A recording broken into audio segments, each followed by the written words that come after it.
Vous pensez que c'est petit? Comptez? Ah, vous...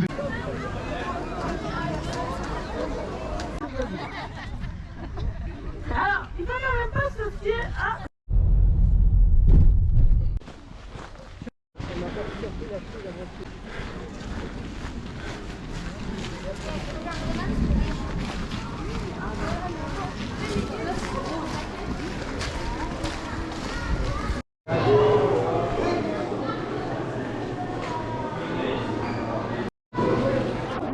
Le wifi pour avoir sur le téléphone, c'est comment? On y arrive facile, il faut un...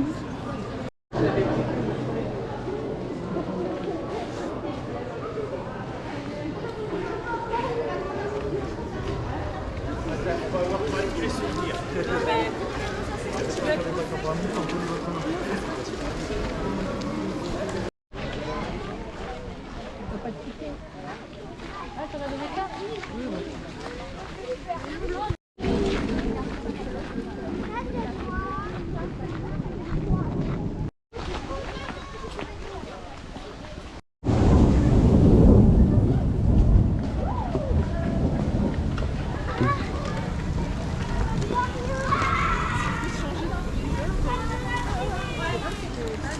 Non, c'est pas des choses grosses.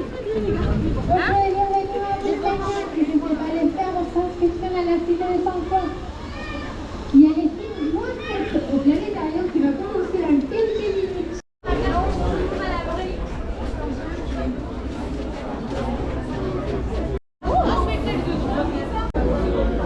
Regarde la pitoufa. C'est pitoufa qui va enflammer tes mains.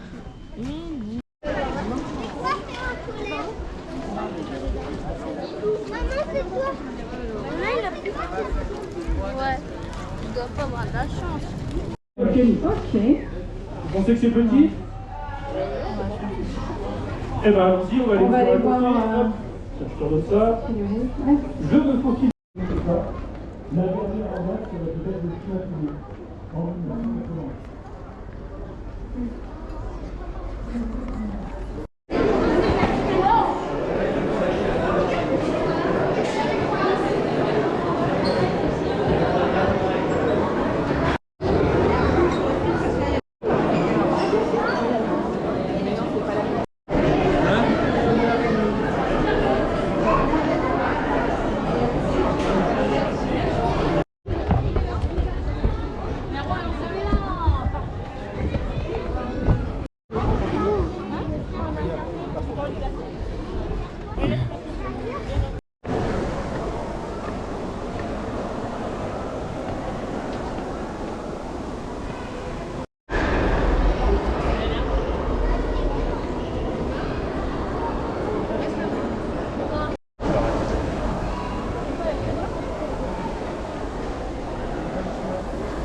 C'est comme quoi qu'on a fait.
si t'as le droit d'y aller. Tu vas aller là-dedans. Ouais, mais toi, je parie que tu vas être.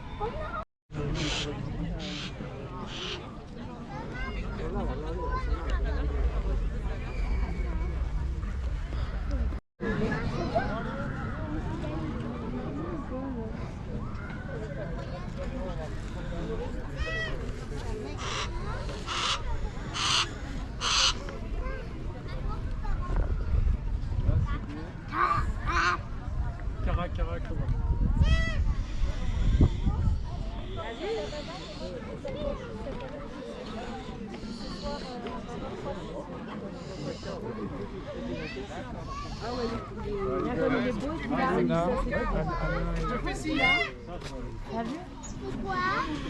C'est un oiseau. Viens, on va aller s'asseoir. C'est ça. C'est quoi?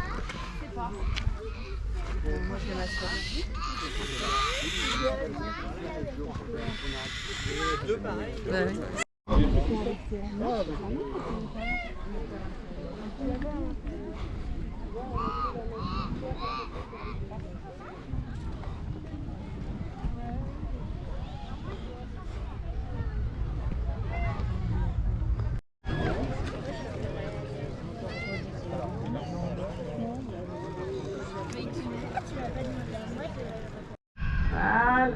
Voilà, on va éviter de s'accrocher toutes les deux. Hop, voilà. Très très clair sur les devants, qui leur donne souvent l'esprit de petit fantôme lorsqu'elles volent la vie. Je donne reste assis s'il vous plaît. Sit down, please. Thank you very much. Nice. Et bien sûr également, on les appelle effrayés clochers parce que c'est... Alors malheureusement, comme je le disais en introduction pendant longtemps, eh bien les chouettes effrayés n'ont pas non plus été épargnés par nos superstitions. Insectes. Vous l'avez certainement remarqué, hein, la nuit, lorsqu'il y a un petit rayon de lumière, bien sûr que les insectes sont attirés. Simplement, nos chouettes effraies oublient que lorsqu'on se rapproche un peu trop près des phares des voitures, eh bien, on peut se retrouver ébloui, paralysé, immobile. La collision est souvent fatale. Et bien, parce que notamment, lorsqu'on est en position de stress et qu'on a un rapace nocturne, eh bien, on a tendance à ne plus bouger. Voilà. Alors, d'autant plus, si on pèse entre 200 et 400 grammes, vous avez ici Lilou qui est marron rouge. Monsieur ici présent a des origines sibériennes. C'est ce qui explique sa couleur plumage un peu plus claire. Alors il s'agit en fait de Boubou. Boubou est très bavard depuis sa naissance, vous allez voir même en vol. Voilà. Il est âgé de 5 ans, c'est un adulte, un mâle, il pèse 2 kg pour une envergure qui avoisine les 1,80 m. Besoin de le poser. Alors, bien sûr, je vais à côté des têtes que les fêtes n'ont pas. Vous faites très bien les hiboux, de l'image, il manque juste un peu le son.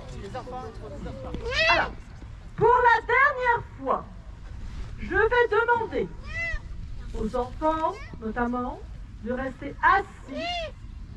Sinon, nous ne pourrons plus faire circuler les oiseaux, les faire voler au-dessus de vous. C'est pour une raison de sécurité. Merci. Alors, j'en reviens donc là où les rongeurs sont les plus actifs. Pour en revenir à la différence entre les hiboux et les chouettes, eh bien les hiboux possèdent de chaque côté de la tête des pinceaux de plumes qu'on appelle des aigrettes et qui nous indiquent l'humeur de notre hibou. Si vous regardez bien, là les aigrettes sont couchées sous la tête, notre hibou est détendu, il se trouve bien votre présence, c'est pour ça qu'il est toujours aussi bavard. Wow. Et qu'il s'amuse à vous survoler. Ah, c'est notre hibou grandi. Si les aigrettes étaient levées sur la tête, ça serait tout autrement, ça voudrait dire. Les mâles de faucon cresserelle, eux, leur sont c'est ce qu'on appelle un petit vol papillonnant. En fait, c'est un petit vol battu, on bat très très vite des ailes de façon régulière, mais vous voyez, ça permet de se développer quand même assez rapidement. On va souvent utiliser ce genre de vol lorsqu'on survole vos jardins. Parce que c'est vrai qu'on aime bien les petits rongeurs, mais si on peut aussi avoir quelques petits oiseaux pour varier son menu, c'est pas plus mal non plus. Le but, c'est bien sûr de dépenser le moins d'énergie possible en se déplaçant. Alors n'oubliez pas, on va tester votre souplesse au sol. Hein. Voilà. Alors, même si la couleur diffère, eh bien, ces rapaces, on les trouve souvent postés le bord des routes sur des piquets de clôture. Je peux bien sûr parler des... Ah, non, sur les piquets de clôture, des buses, effectivement. Je reviendrai sur les bilans tout à l'heure. Alors, chez nous, on l'appelle la buse de Harris. À l'état naturel, bien sûr. On les trouve au Texas, entre autres au Nouveau-Mexique. Ce sont des oiseaux qui sont très sociables puisqu'ils vivent et ils chassent en groupe. Alors, qui dit vie en groupe, dit qu'il y a bien sûr un couple dominant. Et ensuite, les autres membres du groupe vont participer à l'éducation collective, défendre le territoire et nourrir le reste de la tribu. Alors, bien sûr, lorsqu'il faut nourrir toute une communauté, il faut en pratiquant ce qu'on appelle la chasse-relais. Alors, la chasse-relais, ça se passe dans nos villes de Harry, ville américaine, sans oublier notre pression des cerfs est faible, hein. Les cerfs sont toutes petites pour ceux qui l'ont éventuellement sur leur tête. C'est un oiseau qui est léger, moins du kilo. Ah, madame, il ne faut pas savoir que vous avez une petite crainte, ça ne va pas aller. Vous mettez du fauconnier aussi parfois, puisque vous avez. Alors, il ne faut quand même pas se fier à cette apparence. Parce que si le piranha est classé dans la famille des rapaces, c'est que ça reste quand même un prédateur. À l'état naturel, le jeu est tout autre, c'est souvent une question de survie. Donc si un petit serpent passe à ses côtés, il peut très bien s'en nourrir, le saisir et le tuer. Le fait d'être trop sur pattes, ça lui permet justement d'échapper à la morsure de ces reptiles. Voilà pour l'instant, il se promène tranquillement partout, toujours à son pied, sans pression légèrement. Et il faut trouver un perchon naturel qui soit digne de notre caracara. Allez, on ne bouge pas. Elle va voir quelqu'un d'autre. On n'a pas trouvé notre perchon. Oh, madame va très bien faire le ferme. Ah, voilà, regardez comme on est bien les droites. Madame est parfaite en perchon naturel. On va la garder, madame. Alors attention, maintenant c'est le moment fatidique. Bien, hein. Cet oiseau au Moyen-Âge, on l'utilisait pour quelque chose de bien défini. On l'utilisait pour se débarrasser des enfants. Alors c'est vrai qu'en fait, c'est un... Oui, il faut se mettre par rapport au vent, Bruno. Voilà, essaye de te faire comprendre. Là, ça va tout de suite aller mieux et pas trop vite. D'accord? Voilà, je te demande 30 jamais. Donc s'il y a un jeu favori, c'est saute-mouton. Alors c'est un comportement naturel parce que nous, on n'était pas du tout partis pour faire ça. Simplement, vas-y, elle se fait plaisir. Donc on met vos enfants à notre service. Oui, là, l'escalier est un peu grand. On va essayer. Allez, bougez pas. Nous sommes en via. 5 pour une envergure qui avoisine les 2 mètres. Alors bien sûr, le pigard, il prend quand même soit sa taille. Alors, un pigard était blanche qui a quand même failli disparaître de son pays. Alors j'essaie de vous frayer comme les chevaux, un petit point. Un pigard blanche qui a quand même failli disparaître de son pays d'origine dans les années. On a pu observer des airs de pigard à tête blanche qui pouvaient mesurer 3 mètres de diamètre pour une profondeur de 6 mètres avec un poids équivalent à 1 tonne. Alors on ne peut pas parler des aigles ou des rapaces sans parler de leur vue. Une vue 8 à 10 fois supérieure à la nôtre, c'est beaucoup plus d'après des études récentes, ce qui n'est pas surprenant. Plus concrètement, en fait, Attila, mais aussi tous ses compagnons peuvent voir leur proie à une distance d'environ 1 km 500. Alors que nous, on verrait cette même proie, et on va se montrer très généreux, en ayant une excellente vue, et on va peut-être dire maximum 500 mètres. En fait, si on voulait avoir la même vue que ces oiseaux, il faudrait que chacun de nos yeux soit de la taille d'un pamplemousse. On pose un point sur son plein de belles petites mouches. Allez, on vient...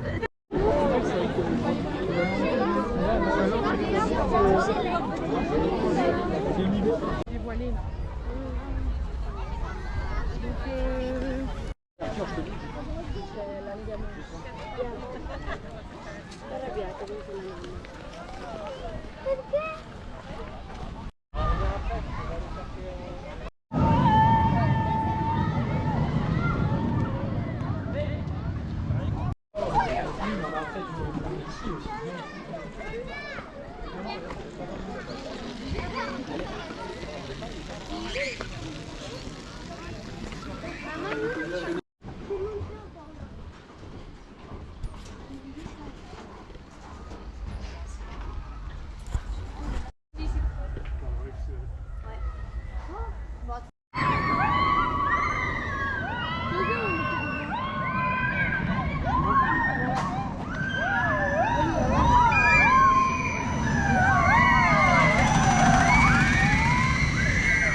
préfères retourner le cerveau.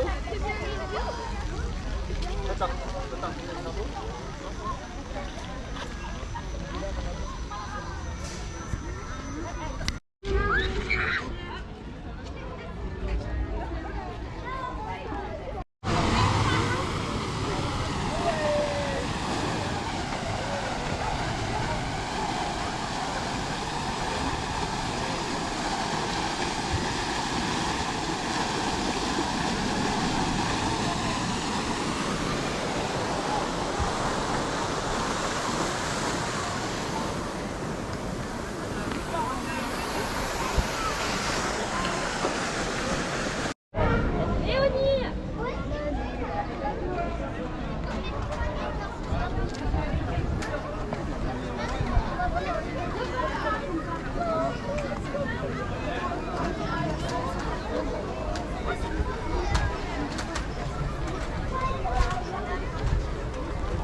Les pieds.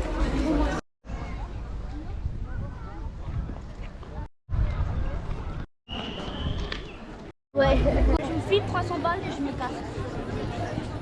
Le gros mot. Hein. Tourne-le. Tourne. J'ai préparé. Bon, il y a quand même un peu de...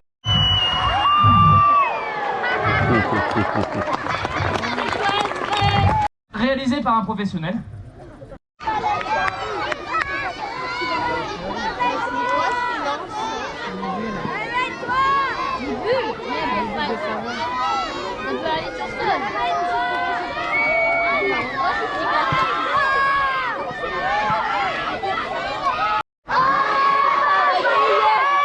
Ouais, et ben moi je suis fatigué.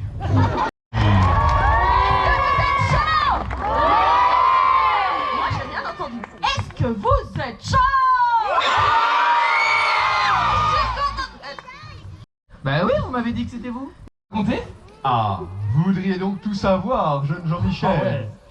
C'est qu'il est facile de trouver des porteurs de soufre indonésien dans la région Auvergne. Ah ouais, c'est les... Oui, je le savais. Oh, Comme on l'avait il y a 11 000 ans, maintenant on l'a laissé... Ni hao. Ni hao ma. Ah, zut, du chinois, c'est pas la bonne fréquence, je crois. Feu, hut, et feu. Heureusement que je suis bilingue, hein.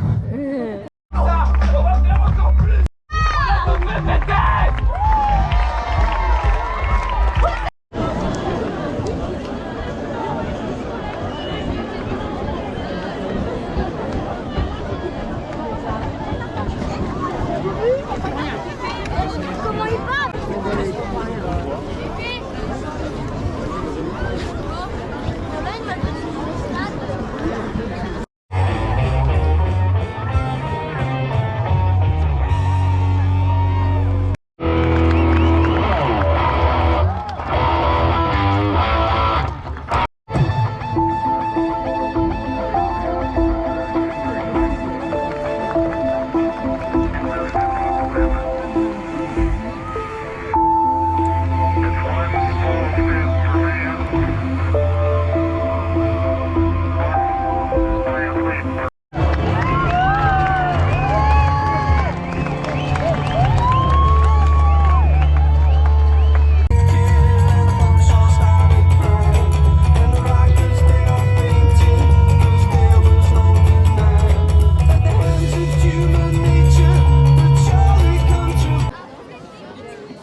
Mais c'est comme tu veux, mais faut pas que tu nous perdes. Hein.